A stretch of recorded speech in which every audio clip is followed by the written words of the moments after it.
were, and there's also that band Chic with Nile Rodgers as the front person on guitar was directly inspired by their look. So the Roxy music was wonderful in terms of being a kind of real laboratory for a lot of experiments in the visual appearance of bands, and the idea that what you're marketing isn't simply 3 or 4 chords and 16 tracks, but also this whole kind of lifestyle. There's a sort of lifestyle modernism associated with sort of this collage aspect that they put together that, inspired all sorts of people.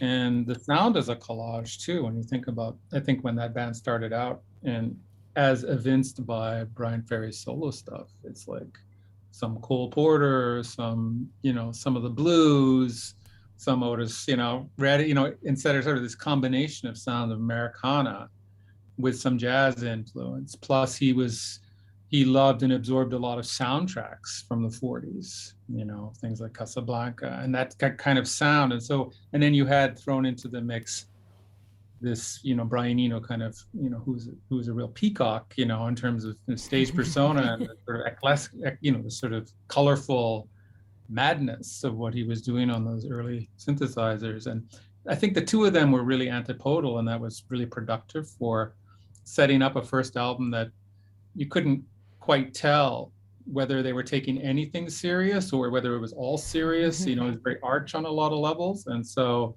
although it didn't succeed in the United States, and Roxy Music didn't really succeed in the United States until, a few albums on, he really caught on with a certain, art rock scene.